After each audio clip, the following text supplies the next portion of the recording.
Saya kontak kan ke depan, bang tuh ada ibu-ibu mau keluar tuh. Ibu-ibu mana? Ya tadi dari belakang nanyain supir. Akhirnya dicek CCTV. Dicek CCTV nggak ada orang. Cuma ada saya doang sendiri di situ. Tapi nggak kelihatan pas lagi ngobrolnya gitu? Kayak orang lagi ngobrol tapi saya sendiri. Akhirnya saya senterin semua nggak ada. Saya mau turun nih. Begitu saya turun kan pintu mobil posisi kebuka nih. Saya tutup, belum itu ada sosok anak kecil di depan saya. Itu tuh udah separuh badannya. Hancur separuh itu.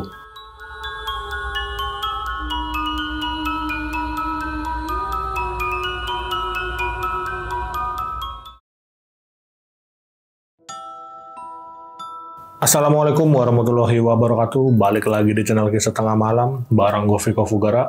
Seperti biasa, malam kali ini gue udah kedatangan narasumber lagi nih yang ingin berbagi kisah horornya ketika beliau bekerja sebagai security di daerah Cikarang. Ya udah langsung aja nih, sebelah gue udah ada Bang Andi. Selamat malam Bang Andi. Malam Bang. Gimana kabarnya nih Bang? Alhamdulillah baik. Alhamdulillah. Nah Bang, ini kan pengalamannya Bang waktu jaga ya Bang ya, security di daerah Cikarang ya Bang. Ya, nah itu pabrik atau apa tuh Bang? Dia pergudangan sih. Gudang. Gudang. Oke. Nah itu gudang penyimpanan apa Bang kalau boleh tahu? Campur sih, dia ada kimia juga di sana, ada bahan makanan juga, sama ada barang-barang kayak mall gitu ada di sana. Oh, jadi nyampur lah ya. Gitu. Iya. Itu gudangnya gede nggak sih Bang? Apa semana? Gede banget. Kalau nggak salah luasnya sekitar 23 hektar. Set 23 hektar.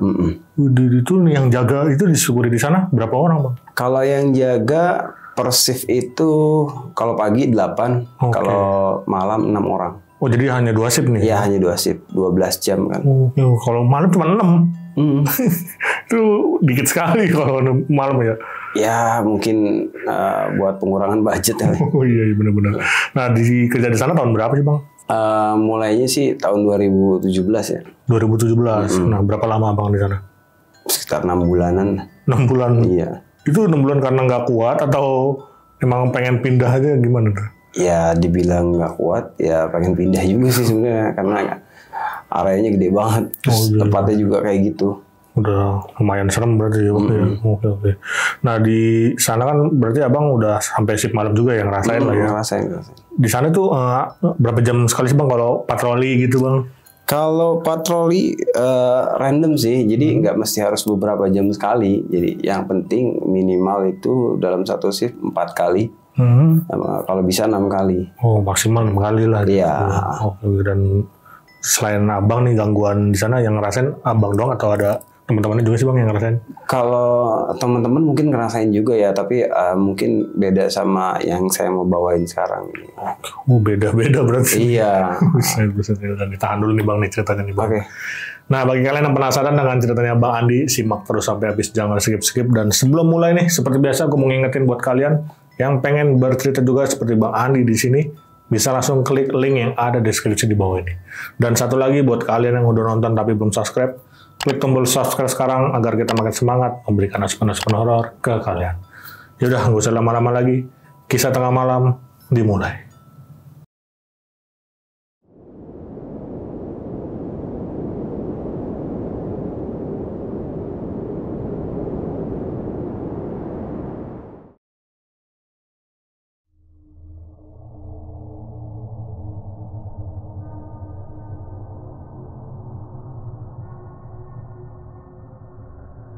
Nah, jadi gimana tuh Bang ceritanya Bang? Jadi awalnya kan saya masuk di gudang itu karena memang dipindah dari tempat lain kan. Dapat surat tugas di sana, datanglah saya ke sana nemuin pimpinan di sana ngasih surat tugas. Setelah itu orientasi lah saya di sana tuh di gudang itu. Di sana kan ada beberapa pos ya. Kalau nggak salah itu ada 4. Yang pos utamanya ada 4. Jadi di pos PKD yang di depan, terus pos penerimaan tamu dan pendataan supir ada di depan juga, terus ada di pos 2 yang di area loading dock, sama di pos belakang area parkir kendaraan logistik. Di sana satu shift 12 jam, Terus hari kerja 5 hari kerja 2 hari libur. Setelah singkat cerita udah orientasi lah saya kan. Awalnya sih memang nggak ngerasa ada yang aneh di situ. Kalau untuk namanya tempat seluas itu banyak pohon-pohon juga kan di situ. Kalau jaga malam memang ada aja sih gangguan-gangguan kecil gitu, tapi nggak terlalu bikin sampai takut banget lah gitu. Nah, setelah berjalan beberapa bulan nih, ada satu momen saya masuk shift malam nih. Biasanya di shift malam itu, kalau yang saya termasuk kan baru nih, nggak dikasih di parkiran belakang, nggak dikasih di pos 3 tuh.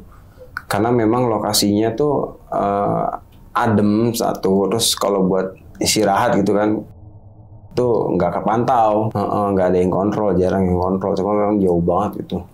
Kita untuk menjangkau tiap-tiap pos saja pakai motor, kita ada inventarisnya. Nah, pada malam itu saya ditaruh di pos belakang. Ya, saya nggak ngerasa naruh curiga atau apa kan. Cuman kayak ngerasa tumben-tumbenan nih. Ditaruh di belakang, enak lah buat istirahat nih. Datang saya apel pembagian pos sudah, terus ke belakang nih kita biasalah kita cek dari mulai area masuk ke area pos 3 sampai ke tembok-tembok yang buat perbatasan kan. Jadi di luar tembok itu memang ada kayak TPS ya, buat tempat pembuangan sampah, tapi punya PT lain di situ. Itu juga gede banget. Terus jauh juga dari rumah warga. Temboknya tingginya nggak terlalu tinggi, cuman nggak nyampe 2 meter sih tinggi. Makanya kita sering kontrol tuh. Saya kontrol tembok, terus ada beberapa mobil yang udah sandar kan di situ. Saya cek juga karena memang kan di situ kalau malam aktivitas tuh udah kurang lah kan. Cuman pagi sampai jam 7 malam kalau nggak salah itu. Nah, selebihnya paling nunggu supir-supir yang udah selesai bongkar muat barang di tempat lain. Nah, setelah saya cek waktu itu masih ada 9 mobil yang udah sandar tuh jam segitu. Setelah itu saya naik ke posnya kan tinggi itu posnya. Di situ ada yang jaga juga kan, 105 lah saya di situ ya. Kayak biasa lah nanyain apa aja, ada masalah apa aja selama 12 jam pagi. Dia bilang gak ada masalah kan. Memang biasanya saya udah berapa kali kan jaga si Palem, cuman untuk di pos 3 itu memang baru itu kan. Jadi saya memang belum terlalu hafal banget situasi di sana kalau malam. Karena paling cuman bantu lewat aja nemenin tim patroli kontrol. Jadi pas malam itu sekitar jam 11-an lah. Pas di atas itu saya nyium kayak bau-bau anyir gitu, kayak bau-bau anyir, kayak bau darah gitu sih. Terus baunya tuh nyengat banget gitu. Awalnya saya pikir, ini paling mungkin dari TPS, ya kan? Karena kan memang seberangan sama TPS kan. Saya hiraukan lah. Nah, terus setengah 12 tuh saya turun. Saya patroli kan. Kebetulan juga di situ yang tadinya udah 9 mobil sekarang udah full nih, 30 mobil masuk situ. Saya cek mulai dari tembok nih. Nah, yang tadinya saya pikir bau itu dari TPS, harusnya kalau saya cek dari tembok itu lebih nyengat dong baunya. Itu nggak ada. Jadi nggak terasa bau sama sekali.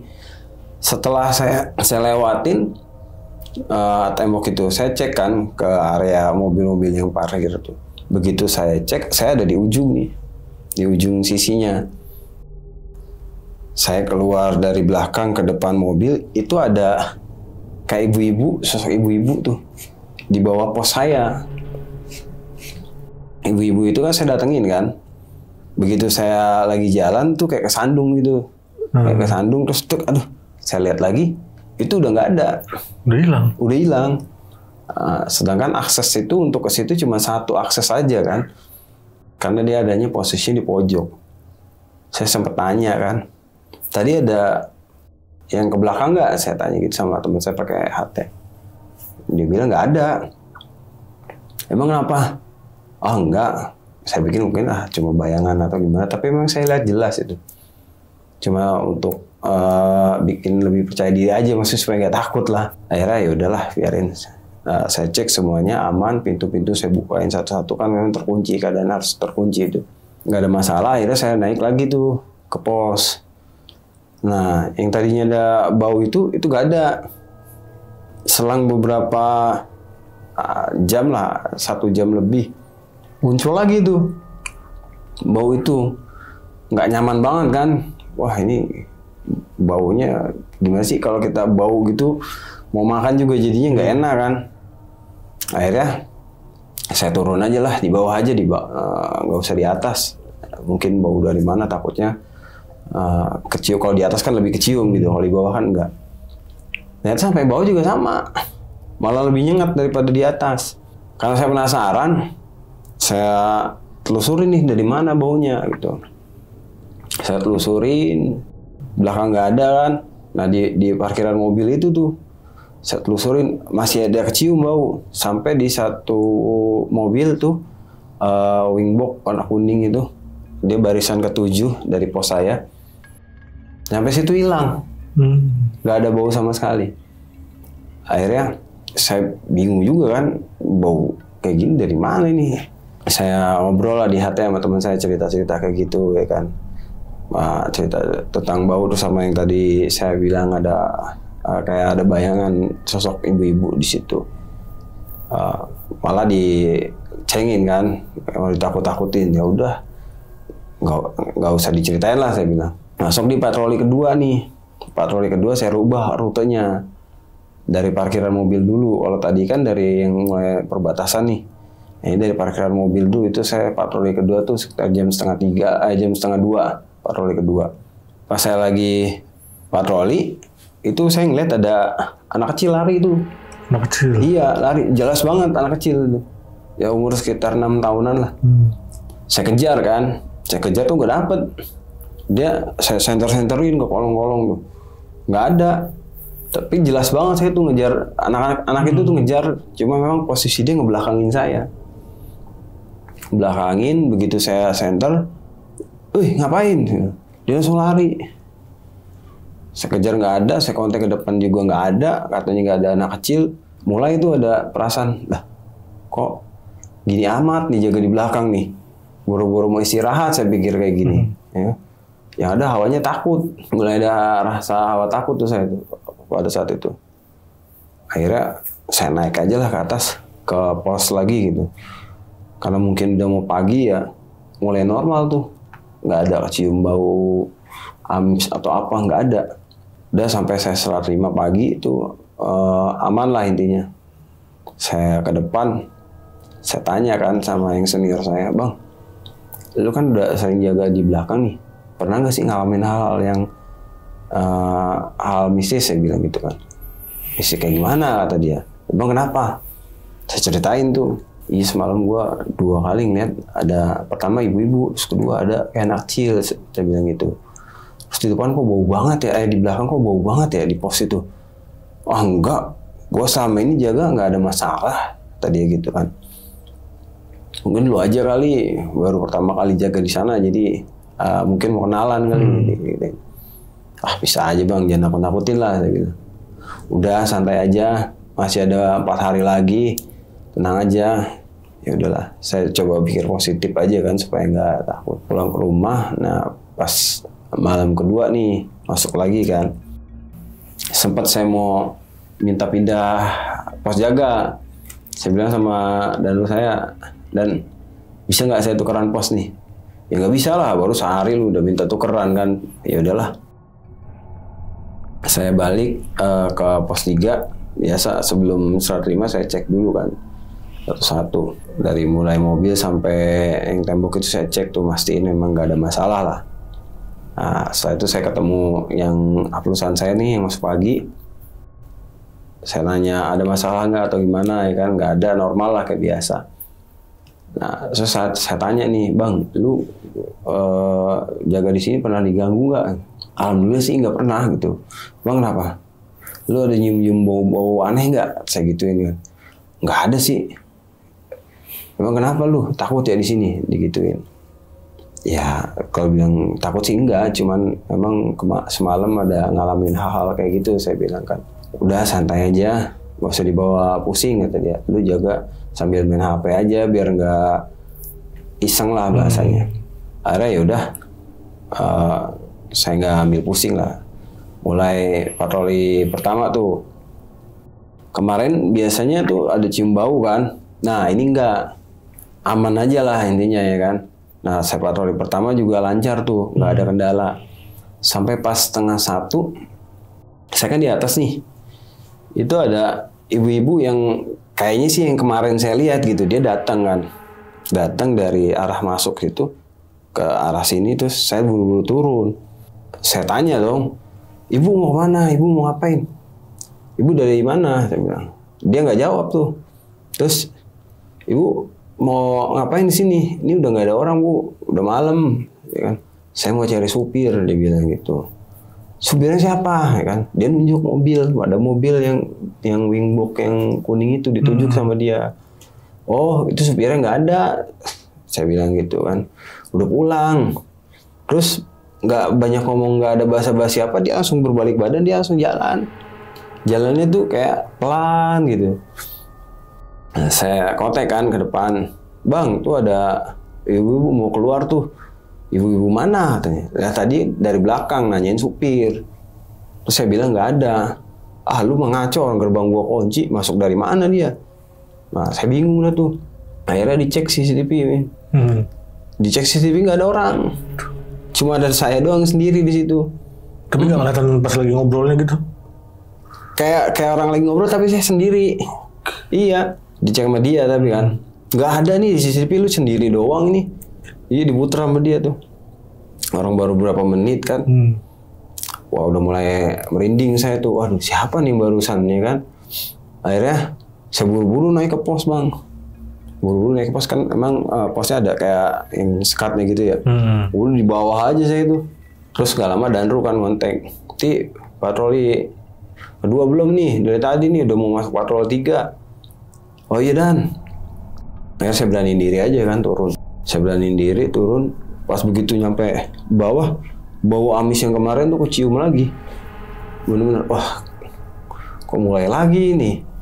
Masa iya bangkai tikus gitu istilahnya kan. Dari kemarin baunya masih kencang kayak gini. Jadi coba saya telusurin aja kan. Sambil saya ngecek juga kan. Saya foto, biasanya kalau patroli kita foto kan. Kirim gambarnya ke Danru. Udah saya patroli.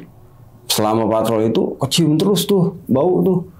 Padahal areanya tuh lumayan luas ya. Tapi baunya tuh sampai kecium kemana-mana gitu. Saya belum ada perasaan kalau itu bau-bau yang ngarah situ belum. Cuma memang saya masih kepikiran yang perempuan ibu-ibu tadi tuh.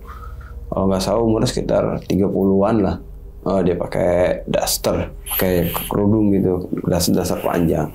Nah itu saya cek pintu mobil tuh semua, saya buka-bukain lagi kan. Nah, kunci semua. Terus ada suara anak kecil nangis di sela mobil tuh. Nah, nangisnya tuh kayak ibu tolong gitu, sakit kayak gitu kan. Saya penasaran nih, kok ada suara anak kecil gitu kan, nangis jelas gitu. Mungkin kalau itu suara ketawa kayak kuntilanak itu saya mungkin udah kabur ya. Tapi ini suara anak kecil, bener suara anak kecil nangis gitu. Akhirnya saya cari, tapi nggak ada. Sampai pas di mobil yang kuning itu tuh, itu berhenti suaranya. Hilang gitu. Makin penasaran kan, kenapa nih selalu di mobil ini nih kan. Tapi saya nggak mau terlalu fokus ke situ dulu. Sampai pagi tuh saya bertahan aja udah. Nggak paling kalau turun kalau lagi pas jam patroli doang gitu. Biasanya kan saya kadang-kadang suka turun jalan-jalan aja ngilangin suntuk gitu kan.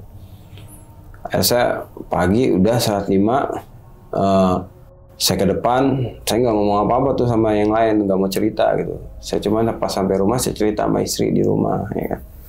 Tadinya di situ sempat mau berhenti gitu kan. Cuma sayang lah, cuma masalah gitu doang mau berhenti. Nyari kerja lagi susah kayak gini kata dia. Ya udahlah, dikuat-kuatin aja sama saya. Sampai akhirnya pas malam ketiga kan, malamnya masuk lagi tuh. Nah pas malam ketiga itu emang posisi agak gerimis tapi nggak gerimis deres gitu. Kecil ya. Iya, cuma emang angin kan, angin kencang lah istilahnya. Itu kan di sana kan banyak pepohonan. Ada pohon bambu juga kan. Setelah apel saya ke belakang, ya rutinitas biasa lah pengecekan. Nah, setelah saya cek, saya serah terima. Teman saya nanya, lu kenapa? Kayaknya nggak semangat banget hari ini, nggak kayak biasanya.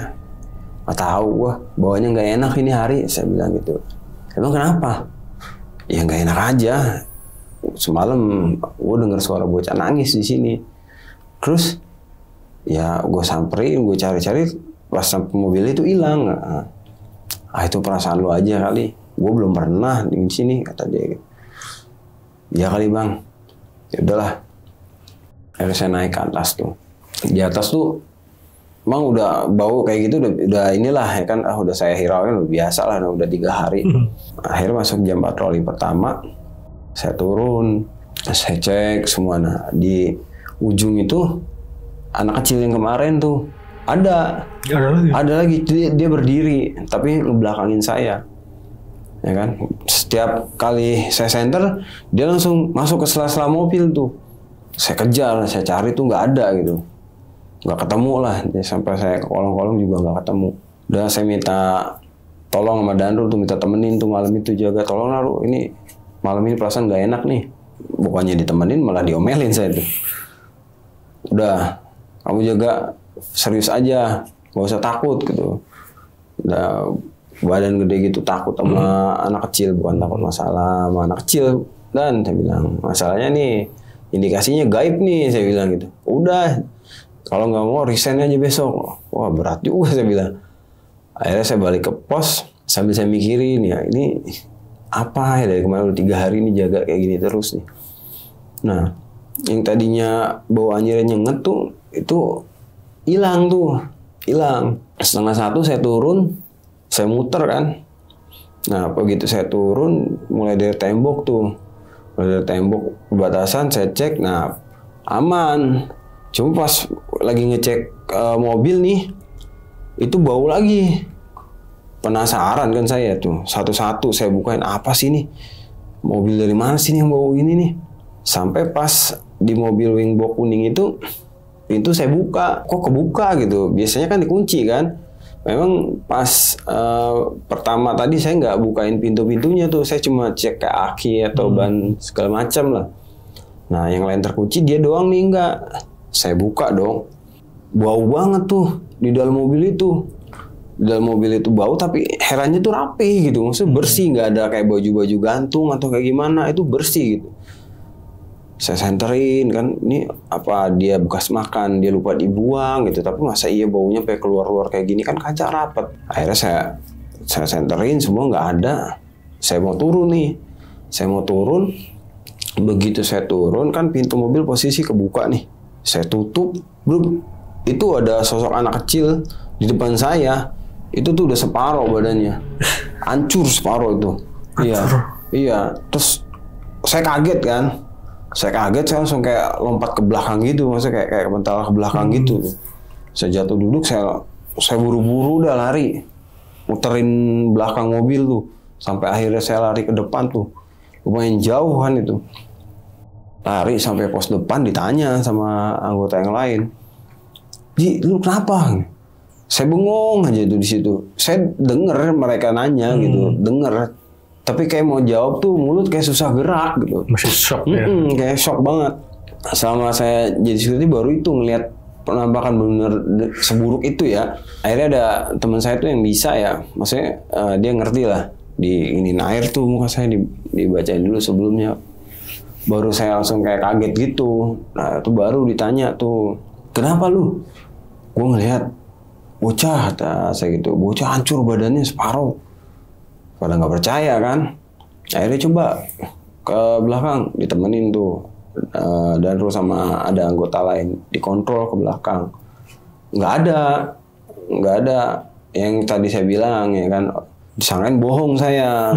Tapi teman saya yang ngobatin saya tuh, enggak, dia ini beneran abis ngeliat sesuatu ini, kata dia. Soalnya emang ekspresinya beda, bukan kayak orang bohong-bohong, kata dia. Sampai sumpah-sumpah kan. Akhirnya malam itu saya nggak di belakang dulu tuh, saya di depan dulu. Nah yang di belakang berdua tuh. Pas pagi itu, saya mulai mikir nih, ini pasti ada sesuatu nih. Akhirnya saya penasaran kan, saya coba tanya nih, itu mobil punya siapa gitu. Saya tanya sama teman saya, oh itu punya Pak ini. Orangnya mana? Orangnya biasa di ruang supir. Bang kenapa? Tadi ya gitu. Ya nggak mau nanya aja, soalnya gua sama shift malam nih ngalamin kejadian aneh. Ya deket mobil dia mulu, saya bilang. Akhirnya saya pagi itu saya nggak pulang, saya nungguin dia di tempat istirahat supir. Nah setelah itu saya tanya, bang, ngeliat si ini nggak yang supir mobil Wingbo kuning tuh? Oh ada tuh di belakang ini loker tadi ya, lagi pada ngobrol, lagi rokok.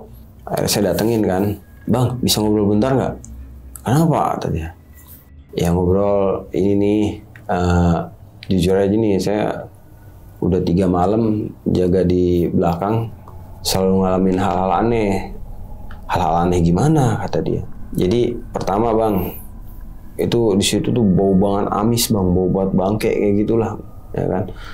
Terus kedua nih bang nih, saya tuh berapa kali ngeliat penampakan sosok ibu-ibu sama anak kecil, bahkan yang semalam bang, yang semalam itu bener badannya separuh bang, abis bang. Terus dia langsung kayak tertegun lah di situ ya kan. Terus dia narik saya agak ke pinggir, dia bilang, jadi sebenarnya gue juga ngalamin hal-hal yang nggak enak bang di rumah kata dia. Gue kebawa impi-impi terus nih, emang kenapa bang? Ya sebenarnya sih mobil itu habis kecelakaan bang. Kecelakaan di mana mobil mulus gitu? Jadi gue ngelindes motor, terus yang pemotor itu meninggal gitu. Innalillahi, gue bilang. Nah, terus kok bisa apa hubungannya sama yang ibu-ibu yang gue ceritain? Gitu. Jadi memang korbannya 2 orang, yang satu anak kecil, satu ibu-ibu itu. Yang ibu-ibunya mati pas dibawa ke rumah sakit, yang anak kecilnya meninggal di tempat. Kalau lu bilang separuh badan, memang dia separuh habis bang, karena masuk ke roda gua kata dia kan. Masuk akal nih kalau kayak gini nih. Emang mobil nggak di ini dulu, cuci dulu pakai gimana? Lu amanya habis kecelakaan gitu diselamatin lah bagaimana gitu, doain bagaimana ya kan. Ya kan gue nggak tahu bang, kan gue lagi proses, yang ngurusin kan pengurus itu. Jadi mobil belum diapa-apain. Ya belum, emang dari laka lantas langsung dibawa ke sini tuh pas udah ditebus gitu. Waduh, gimana saya pikir, kok bisa gitu. Coba cek mobil lu yuk, dicek tuh. Di gripnya itu emang bener-bener kayak ada bekas-bekasan daging gitu bang, ternyata bang, di grip yang di belakang roda pengemudi ya, yang tengahnya itu roda tengahnya. Ini apa nih, tanah atau apa nih? Wah nggak tahu bang. Coba ntar dicuci aja lah, biar enak gitu kan. Kalau kayak gini terus gue datangin mulu. Akhirnya ini pengurusnya siapa? Ada si itu tuh kata dia kan. Sebut aja Rudi ya namanya. Ada Bang Rudi tuh. Yaudah ntar gue mau ngobrol sama dia. Akhirnya saya tungguin karena udah siang. Jadi nggak ketemu tuh. Udahlah saya pulang. Intinya saya minta mobil itu cuci lah. Saya pulang saya ceritain semua jadi sama istri kan yang saya alamin. Istri juga kaget gitu. Kok bisa sampai kayak gitu. Saya ceritain tentang mobil itu. Habis nabrak ternyata kan. Nah setelah itu malam keempat nih. Saya ditanya, lu mau di depan apa di belakang lagi? Tanggung lah Dan. Di belakang lagi lah saya. Belakang, saya pikir udah selesai nih. Enggak, masih aja itu digangguin itu kan. Setiap di jam-jam patroli itu selalu digangguinnya saya. Saya pikir setelah itu masalah diomongin terus dicuci mobilnya, saya pikir selesai gitu. Ternyata belum. Masih diganggu terus tuh saya bang.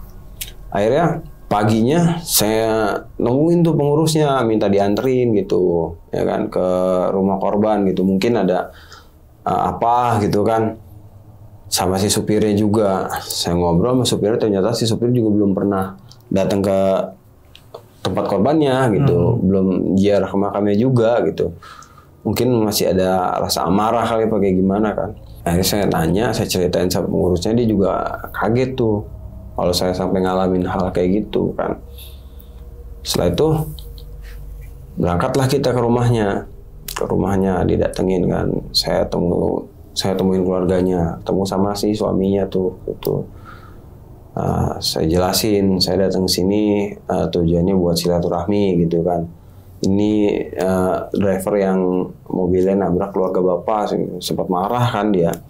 Marah hampir mau dipukul tuh drivernya. Ya wajar lah, siapa sih yang nggak marah ya kan, keluarganya jadi korban kayak gitu. Akhirnya saya jelasin tuh, tenang apa, jangan marah-marah dulu. Kita tuh di sini kayak saya bilang dari awal, tujuan silaturahmi, sekalian mau ziarah nih. Terus terang saya nih shift malam ini diganggu terus nih, karena mobil yang bekas nabrak keluarga bapak ada di parkiran yang tempat saya jaga. Saya ceritain kan, setelah saya ceritain, dia bilang, iya itu benar, baju yang terakhir dipakai sama istri saya, kata dia. Aduh, langsung nangis dia tuh. Nangis, ngobrol lah kita lama, akhirnya dianterin sama ponakannya tuh ke makamnya dia. Sampai sana ya kita ziarah kayak biasa lah ya kan. Sempet saya ada rasa takut nih ya kan, ini udah kayak gini juga apa ya diganggu lagi gitu kan. Udahlah, kalau sampai diganggu lagi ya gue mending resign aja lah atau pindah tempat kemana lah ya kan. Akhirnya udah selesai dari sana, masuk nih malam kelima sebelum libur tuh. Jam 10:30 patroli pertama aman, kita baunya juga udah hilang gitu kan. Saya pikir udah nggak ada masalah ya kan. Nah, jam 2:30 tuh, itu saya lihat jelas banget dari atas pos. Itu tuh dua orang ibu sama anak itu maksudnya. Itu tuh dia diri di depan mobil, ya kan, sambil ngeliat ke arah saya. Berdiri di situ tuh lama, saya senterin gitu kan tuh.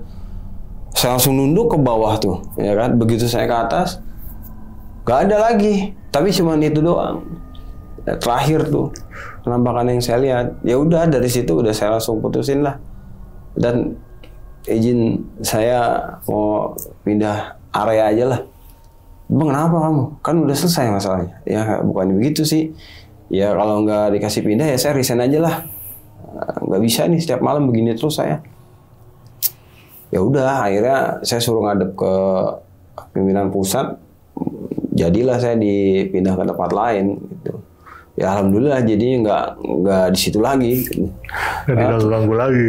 Iya, karena trauma bang, bener bang, ngeliat kayak gitu tuh. Ya mungkin orang yang belum pernah ngalamin bilang penakut atau kayak gimana, tapi kalau udah ngalamin belum tentu juga bang. Gila sih, sampai tadi yang anak. Iya. Anak hancur setengah. Itu jelas banget. Orang kita jaraknya cuman ya sekitar 1 meteran lah. Benar-benar dekat banget. Tutup pintu tuh. Iya kan, pas tutup pintu ada dia di bawah itu. Gila. Tapi itu berarti yang bekas-bekas kecelakaannya ini belum disemprot, belum diapa. Iya, awalnya belum dicuci sama sekali. Itu dia karena ditahan polisi atau gimana tuh bang? Iya, biasanya kan kalau mobil kayak gitu kan pasti ditahan buat barang bukti dulu kan sampai prosesnya selesai. Tuh. Oh iya, mungkin kalau pas ditahan nggak boleh diapa-apain dulu. Iya, karena kan biasanya buat olah TKP atau segala macam lah, kepentingan mereka lah intinya. Oke, dan abang sendiri ngeliat itu di rodanya itu kayak masih ada bekas-bekas. Iya. Bekas-bekas daging lah ya mungkin ya. Cuma udah hitam gitu dia, udah kering. Bagaimana nggak penasaran? Ya, makanya. Oke. Tapi menurut abang baunya ini nih yang bau anyir ya. Asalnya berarti dari si truk ini nih. Iya, soalnya kan ya namanya ngelindes gitu kan pasti kan pecah terus darah yang segala macam kan. Tambah dia belum dicuci kan. Ya mungkin ya dari situ karena yang lain selama masuk malam di situ nggak pernah nyium, baru itu doang. Karena emang sebelumnya belum ada mungkin. Belum ada, mobil itu kan baru ada pulang di situ. Baru pas saya shift malam ternyata mobil itu baru pulang. Dan ternyata kenapa saya bisa ditaruh di belakang karena yang senior ini udah ada yang tahu.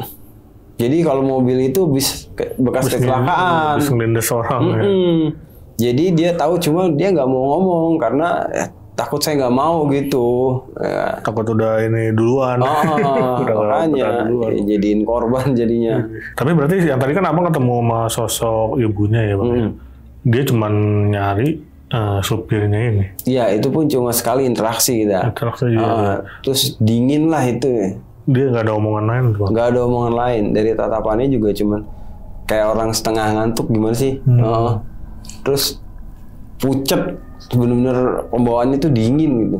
Tapi wujudnya normal kayak manusia biasa atau Normal. hancur kayak anak? Enggak, normal, utuh. Karena memang dia tuh meninggal pas bawa rumah sakit, kayaknya pas benturan kena trotoar deh, dia nggak sampai hancur kalau dia luka dalam mungkin. Iya. Tapi yang sampai hancur malah anak. Iya, karena kan dia di depan. Itu benar-benar setengah gini atau gimana? Jadi setengah gini nih Bang tuh. Jadi setengah gitu tuh. Hancurnya yang hancur, gitu. Hancur. Dan wujud awalnya juga kan pas nongol itu si anak kecil cuma lari ya? Cuma lari, cuma memang utuh dan saya nggak ngelihat depannya kayak apa. Nggak detail lah. Nggak detail. Ya. Jadi kayak cuma siluet aja gitu. Tapi pihak keluarganya juga konfirmasi bener nih. Sosok anak saya. Sosok anaknya, terus istrinya ya kan, kondisi baju yang terakhir dia pakai itu gitu. Makanya sampai nangis itu suaminya tuh. Nah berarti sampai sekarang pun maksudnya semenjak abang di situ ya, teman-teman abang nggak ada yang ngerasain hal-hal yang kayak gitu juga kan? Cuma abang doang yang ngerasain? Kayaknya enggak deh. Kayaknya nggak ada cerita-cerita lagi. Nah itu kelanjutannya gimana tuh? Mobil itu udah dicuci atau gimana tuh Bang setelah itu? Pas itu udah dicuci sih, udah dicuci. Pas saya keluar juga dia udah posisi udah mulai aktif lagi, udah mulai aktif. Udah mulai beroperasi lagi tuh. Dan mungkin supirnya diajak ke ziarah ya? Iya. Buat biar minta maaf lah mungkin ya. Buat minta maaf. Oke, tapi semenjak kejadian itu udah nggak ada gangguan lagi Bang? Pas udah minta maaf si supirnya? Kalau di saya terakhir itu aja tuh yang dia berdua itu. Yang muncul di depan. Muncul di depan mobil itu. Nah wujudnya normal gak sih? Normal. Normal ya? Normal, wujudnya normal. Nggak ada ucapan gitu? Nggak ada ucapan apa-apa. Jadi begitu saya ngelihat mereka, sosok mereka berdua berdiri berdampingan kayak gitu, saya langsung nunduk.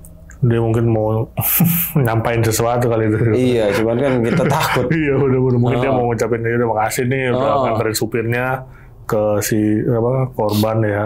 Tapi kan kita ngeliat gitu aja udah merinding parah. Udah siap lagi udah tampak ini pas hancur setengah gitu.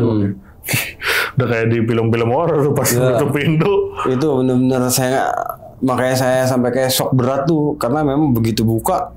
Ya Bang bisa bayangin lah ngeliat sosok kayak gitu dengan jarak sedekat itu. Kalau saya mungkin udah gemeter-gemeter Bang. Udah pingsan mungkin lah kalau nanti udah minta sampai. Dan kejadian kecelakaannya itu lama nggak sih Bang? Dari semenjak yang Abang lama sih, jadi udah lama. Udah nggak terlalu lama sih, udah 2 bulanan. Lumayan. Jadi mobil itu sempat ditahan di Laka-Lantas sebulan lebih.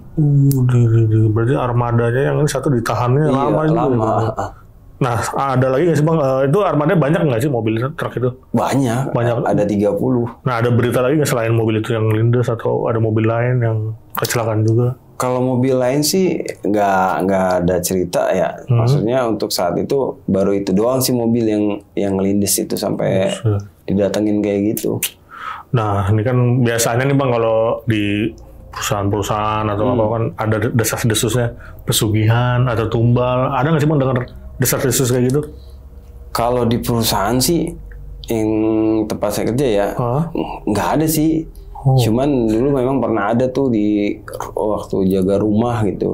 Ada pengalaman itu juga. Coba makanya dari situ saya nggak berani jaga perumahan lagi. Ditawarin jaga rumah tuh saya nggak pernah mau sekarang. Dulu ada kalau jaga di rumah pernah. Ada juga. Itu rumah pribadi atau? Rumah pribadi.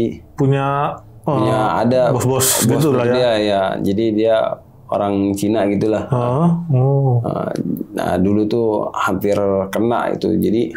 Jadi dulu tuh saya jaga di rumah satu orang gitu. Jadi dia punya perusahaan lah, intinya rumahnya gede. Kita itu di situ jarang interaksi sama si pemilik itu. Dia tuh cuma punya anak satu kan, anaknya juga jarang lah interaksi ke kita.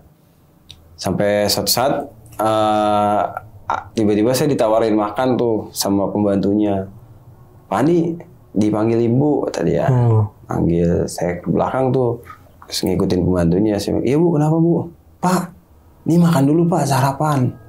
kasihlah senampan itu, isinya ada sepiring nasi, ada buah, ada susu, ya kan? Lengkap banget nih, saya bilang 4 sehat 5 sempurna nih. Tumben-tumbenan atau tumben-tumbenan? Iya, tumben-tumbenan nih. Biasanya dia, saya lihat kadang-kadang kalau lagi kontrol ke belakang ya, cuek-cuek aja. Cuek, terus ada sisa makanan tuh kayak dibuang aja gitu. Biasanya kan kalau yang ini ya, beli pizza dia cuma habis separuh di Pak mau ini enggak dibuang sama dia, dibuang. Dia lebih baik dibuang gitu. Terus kok ini ngasih gitu. Tumben-tumbenan. Akhirnya, boleh nggak Bu saya makan di depan? Soalnya kan depan gak ada yang jaga nih, ya kan? Soalnya jaga sendiri kan. Saya bawa tuh ke depan. Nah, nggak taunya teman saya udah datang di situ karena kan masih pagi dia. Saya habis dari malam kan. Dia lihat, wih, enak banget loh, gitu ya kan. Dari mana? Dibagi sama si ibu. Wah, tumben katanya. Ya rezeki, gue bilang. Lu mau pulang kan? Iya. Udah buat gua aja lah, gua nggak bawa bekal nih, duit juga habis gua. Yang udah tanggal segini, ya udah lu makan dah. Makan tuh sama dia, dimakan. Nah, setelah pas saya pulang, masuk malam kan, terus dia pulang, emang pas mau pulang itu dia udah kelihatannya udah nggak enak badan lah gitu. Udah aneh. Ya. Akhirnya pas jaga udah semalaman, pagi saya tungguin. Sampai jam 8:30 tuh, yang datang lain orangnya BKO. Terusnya nelpon si sebutlah Akbar ya. Si Akbar nggak bisa masuk, sakit katanya. Lah kemarin nggak ngapa-ngapa sih bilang. Sakit tuh. Akhirnya ada 2 minggu, mau 2 minggu sakitnya kita nengokin tuh, nengokin ke rumahnya. Itu kita kaget bang, badannya tuh gemuk kayak abang lah gini. Awalnya. Terus pas kita kesana tuh kurus banget bener-bener, ya Allah. Gila. Kayak nggak nyangka itu dia. Beda lah ya. Beda gitu kan. Abis kita tengokin 2 hari, abis kita tengokin tuh nggak lama istrinya nelpon ngabarin kalau dia udah meninggal. Berarti kemungkinan besar tuh. Iya. Kena tumbal itu. Karena memang di situ tuh ada satu ruangan di belakang tuh yang kita tuh nggak boleh dibuka. Deket, area situ gitu. Nggak boleh ke situ lah intinya. Berarti kalau di perusahaan abang yang sekarang mah nggak ada ya? Nggak ada. Ya? Malah di rumah ya, jaga rumah orang malah gede hampir banget. kena tumbal. Hampir kena itu. Kalau dia nggak ini mungkin saya yang kena itu. Masih dilindungin terus bang ya. Serem-serem banget. Ya, sekarang sakit apa sih bang? 2 minggu sampai kurus kering begitu bang. Parah sih. Mendadak juga ya. Mendadak juga. Malah habis dikasih makan begitu kan malah aneh-aneh aja. Itu dia jaga rumah. Kita sapam cuma berdua tapi gaji gede bang. Iya, hampir 1,5-nya gaji di PT tuh. Buset. Lebih gede lah. Iya, gede. Ya siapa sih yang nggak tertarik kayak gitu? Iya, bener-bener. Ya gitu, tapi taruhannya nyawa.